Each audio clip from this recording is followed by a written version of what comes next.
Even as a political punch-up over Delhi's liquor policy intensifies, the scale of allegations just got bigger. Now, the BJP has cited recommendations of a committee constituted by the Aam Aadmi Party-led Delhi government to allege that its suggestions were not incorporated in the new excise policy, resulting in a loss of at least 900 crores to the exchequer. Now, addressing the media today, Gaurav Bhatia had said that the committee had recommended that wholesale distribution should be kept with the government, but instead it was given to private players, causing a loss to the exchequer. According to the BJP, the panel also suggested that retail vending should be based on a new lottery system to ensure transparency in the process. However, AAP government has selected 16 companies and gave them 2 zones each. The draft policy has also made a provision for 10% increase in license fees at the time of renewal. BJP claims that while this provision was accepted, the fees was not taken, resulting in a loss of at least 900 crores to the exchequer. So let's take this across to Priya, who's joining us for more on this. Priya, now these documents that have been accessed by colleague Mohit Bhatt very clearly show how there was a proposal that wholesale should be given primarily to the government agencies. Instead, what has happened is that this has gone to the private sector. Take us through what these documents prove. Right. So these were the documents, Madhav, that were presented by Gaurav Bhatia today when he addressed a press conference, and my colleague Mohit Bhatt has managed to access the 2 sets of documents. One is the suggestions, the recommendations that were put forth by a committee that was set up by the Aam Aadmi Party government itself in order to change the existing excise policy. Second is the one that is cited by the BJP as the set of rules that were eventually implemented. Now, what is the difference? Number one, the recommendation in the document put forth by the BJP said that wholesale distribution should be kept with the government entities themselves. According to the BJP, what happened when it came to the implementation was that wholesale distribution was handed out by the Aam Aadmi Party government to the private players, by implying thereby that the profit that would have come to the government instead went to the private players. Recommendation number 2, that the retail vending should be given out using a new lottery system. What this eventually would have meant was that there would be transparency. There cannot be any bias if there is a lottery system that is utilized, that is put to use here. What happened, according to the BJP, is that Aam Aadmi Party government, instead of using what would have been a more transparent method, they chose 16 companies and decided to give them 2 zones each. There was no lottery system involved. The third recommendation that also was incorporated but not implemented was the provision that there should be a 10% hike at the time of renewal of license. This is the license fee. So they said that you should increase the license fee by 10%. What happened instead, according to BJP, is that while this provision was incorporated in the new policy, what the government did was they never collected this money from the liquor traders, which, according to Gaurav Bhatia, led to a loss of around 900 crore rupees to the exchequer. And this is what he said today in the press conference as well. All right. Very, very important there, Priya. Very, very significant that we have got these details coming in. Let's listen to Gaurav Bhatia.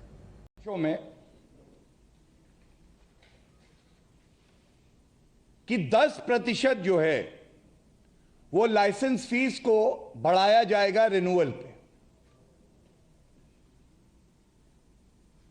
यहां पे और बड़ी एक लूट हुई। सिफारिश को आबकारी नीति में लाया गया और लिखा गया add 10% to account for year-on-year growth 10% of clause 6 में जो है उन्होंने बताया कैसे रेवेन्यू होगा, और इसके साथ उन्होंने कहा कि 10% बढ़नी चाहिए। लेकिन जब इसको लागू करने की बात आई, दबाव में आते हुए कहीं हमारी ये काली कमाई रुक ना जाए, ये 10% जो है वो लिया ही नहीं गया। इससे अनुमान है ये करीब 900 करोड़ रुपए का नुकसान राजस्व को हुआ है। 900 करोड़ रुपए। All right, let's take this across to Mohit. Mohit, now this is a direct charge of the BJP. Any response coming in from the Aam Aadmi Party to these charges of why the recommendations that were made were not implemented by the government? Well, Madhav, there has not been any response from the Aam Aadmi Party. What the BJP says is that the policy, which was the draft policy, which was being formed by the excise officials, was completely ignored by the Aam Aadmi Party and their leaders. Now, we also know for a fact that how the BJP has said that there was a provision of giving out L1 licenses to the people, but then this whole process should come under the government, but that was not being done. That was completely given to the private players, and it led to the loss of money to the exchequer. Now, the second point what the BJP says is that there has the policy recommended, the draft policy recommended that every year there should be 10% hike in the excise tax that has to be collected. But given the fact in the end of this particular year's fiscal year, that money was not being collected. So it amounts to be 900 crore rupees of loss to the exchequer. Now, what the BJP also says is that private players were given undue benefits even after the tender process was over. So, and also the BJP says that whatever there were the recommendations by the excise department in the draft excise policy that were not taken care of. Why exactly the government did not take care of the retail vendors? Why did not government did not undertake the L1 licensees under them so that the money should directly come to the government, not to the private players? So these are the allegations that the BJP has alleged, and we have the documents of it. We have one sort of cites, a set of documents which clearly talks about the draft proposal of the excise policy. We have the another another document which clearly says that what was inculcated in the excise policy. Yes, what was incorporated and what was proposed, there's a world of difference. That's the allegation coming in from the BJP, and they are also attributing all of this to the intentions of the government. Mohit, thanks so much for bringing us this exclusive story. Let's also listen to what Manish Sisodia said a day after the CBI handed over the excise policy case files to the Enforcement Directorate. The Delhi's Deputy Chief Minister Manish Sisodia has also claimed that BJP had offered to shut all cases against him. Sisodia alleged that the offer was made on condition that he would quit the Aam Aadmi Party and cross over to the BJP. Let's listen in.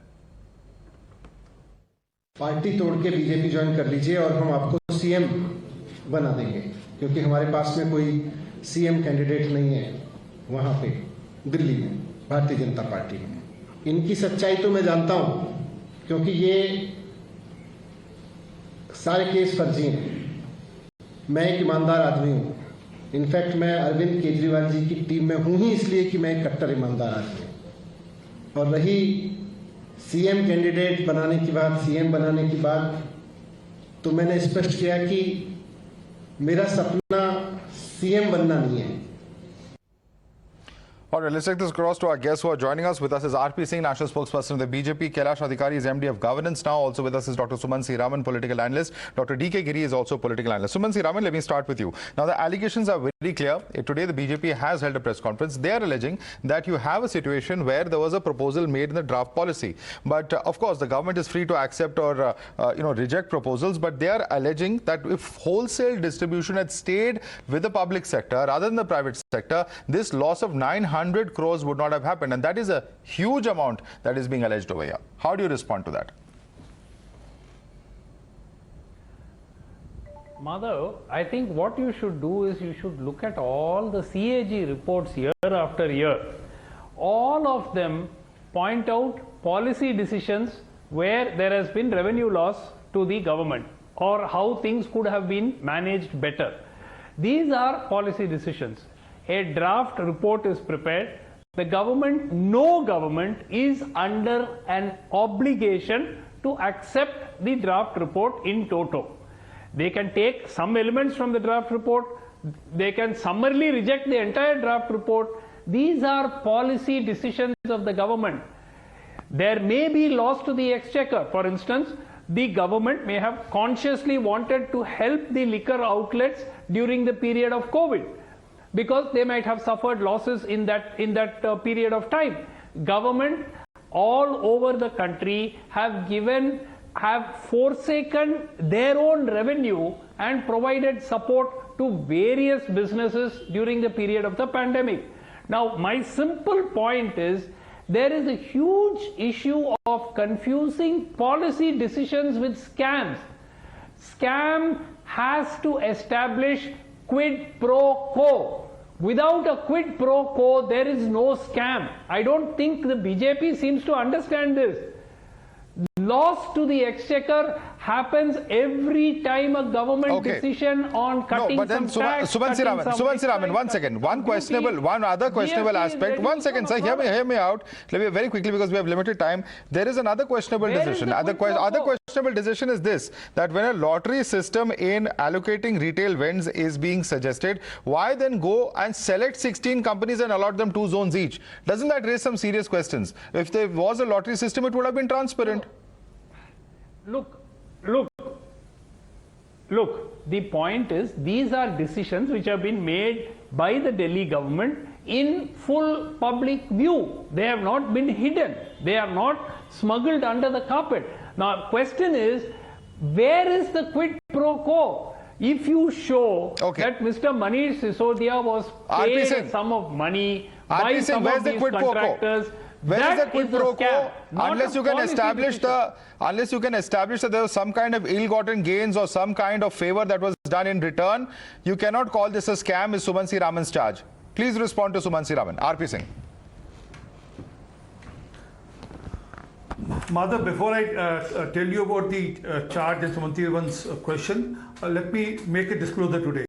I met a person who came to meet me today on behalf of Saurav Bhardwaj. He said, how fast can you arrest Manish Sisodia? I'm waiting to be the next Deputy Chief Minister. There's someone who approached me today saying, please ensure that Manish Sisodia goes to jail. Do you also have a phone call recording? Whatever has to be done, I'll do. Do you also have a phone call recording of the conversation or the audio recording of the conversation? Because Aam Aadmi Party sources are insisting that there is a recording of that phone conversation of Mr. Sisodia, which obviously you're trying to, refer to over here. So let them show that, and I'll show you better proof than their phone call record. Don't leave that to me. But yes, there are people within Aam Aadmi Party who are eyeing for the Deputy CM post, and they are just waiting for Manish Sisodia to go to jail like Mrs. Satyendra Jain. Okay, but the point on this, another message which was given by Mr. Sumanth Raman, that probably some policy decision was tweaked or was taken care because of the corona thing. Sir, corona was in March last year. November 17th the policy was launched. There was no corona that time. It was just on a pretext of corona the favors were given. Let's be clear on this. And as far we all know that if you have a draw of lot, if you have a lottery system, that's the most transparent system. All those 16 companies or whatever 30 companies, whatever companies they were, they would have been told, you come there, we'll put your thing in a box, and then we'll take out your name, and then we'll put it as per the zone. But that was not done. The more the money, better the zone. The zones were allotted as per the more the money you receive. Now coming to the quid pro, Sir, just wait. Investigation is still on. I mean, wait for another few days. Okay. The quid pro thing will also come out. Okay. But if the rules have been violated, rules have been tweaked. Give me a second, sir. If the rules have been violated and tweaked, it's also corruption. Because if any government officer tweaks rule or do favor, it's part of corruption. Okay, let Dr. D.K. Giri respond to that. Dr. D.K. Giri, one pattern throughout is there. Not just in today's revelations, whether we're talking about wholesale distribution going from government sector to private sector, lottery system where the retail vending is, instead of lottery system, it goes to a selection of 16 companies. Also 10% increase in license fee renewal not being implemented, although it's there in the policy. All of this point to one aspect, that somewhere the private sector was being helped. I mean, one can talk about giving, some kind of promotion to business, but repeatedly the charge that license fees which were to be forfeited were not forfeited. They were returned to certain companies. There are a series of such charges which the BJP is saying goes to show a clear pattern of undue benefits being given to these liquor companies. Please respond to that, Dr. D.K. Giri. Well, here in this particular case, BJP is scoring almost a self-goal. Let me tell you, the politics of such investigations are that you press CBI, name and shame the person, besmirch the person's reputation, tell him he's corrupt and criminal, and that's it. That is the only purpose. But they did not succeed here.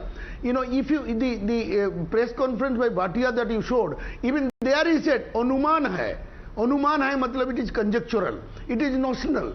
So, they are nitpicking the policy and trying to show that this man is corrupt. Mr. Giri, even 2G scam, the scam was notional or it was an estimation. I mean, how can anybody estimate a scam in exact numbers? I know. There are certain bases of, come on, you also know that there is a certain way in which you project numbers. Yeah, and there was no CBI involved there. There was money trail. There was a money trail. I know. Wait a minute. There's no CBI was involved. So he is questioning how can you do an estimation? Let me throw your channel. Let me tell you something. Yeah, no. You on a notional figure, you cannot tell somebody corrupt. It should have happened. It may not happen. But let me make another point. Now, Sisodia made a very serious allegation. Why is BJP shying away from it? Why don't you take him on? He said, I've been seduced. Now, offers were made to me. That should be investigated. This style of politics and governance in our democracy must be investigated. If he has made the statement, why BJP is not taking on? Why don't you ask the BJP spokesperson to challenge Sisodia? Mr. Giri, if there is a recording, why doesn't he make it public? It's a political fight. Now sources have come out to say that there is a recording. Why not make that recording public and expose who is the person who has made this charge? Why don't you bring it out in the public? Everybody would like to know. If there is such an allegation, why not come out in the public domain? Gentlemen, this. Why not bring it out in the public domain, Mr. Giri? Gentlemen, simple procedure in law is the burden of proof. But listen to me. Yeah, I'm telling you. The burden of proof is on the accused here. It is a political battle. The BJP should say, show the proof. Why are you asking him? You are asking. Has any BJP spokesman asked it? You are asking on their behalf. Any BJP leader has asked Mr. RP Singh, would you like to ask him to show the proof? They are not taking him on that. Mr. RP Singh, you are not asking him to show the proof. That is his complaint. Bad for them. Mr. RP Singh?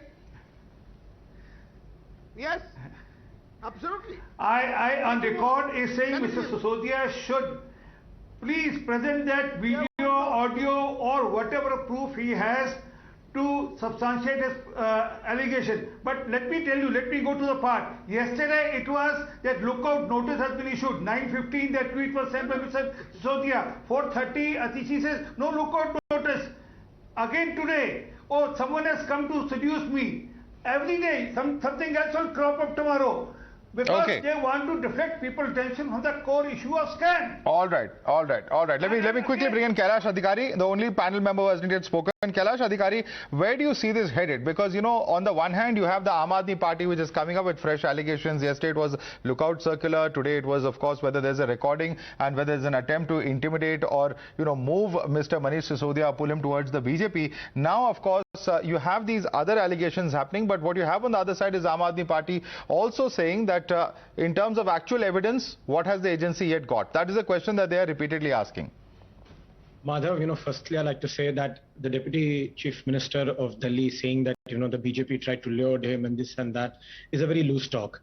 And a person of the rank of a Deputy Chief Minister should avoid this. And if he has hard evidence that someone really messaged him, then he should actually give the name and the proof that who messaged him and did what. So putting such kind of allegations is completely baseless. Secondly, the investigative agencies are competent agencies. They are run by very competent people. Naturally, the search has begun, the investigation has begun, and it will come out with, and they only start when they have incriminating evidence. Firstly, the CBI or the ED, it's not that, it's only when they have enough proof to sustain. And this was as per a recommendation made by the Lieutenant Governor of New Delhi that this entire probe started. All right. Kailash Adhikari, sorry to interrupt you, but we are completely out of time on this debate. I apologize, but we'll have to leave it there for the moment. Dr. D.K. Giri, Kailash Adhikari, RP Singh, as well as Sumanth, Raman, thanks so much for joining us on the show this evening.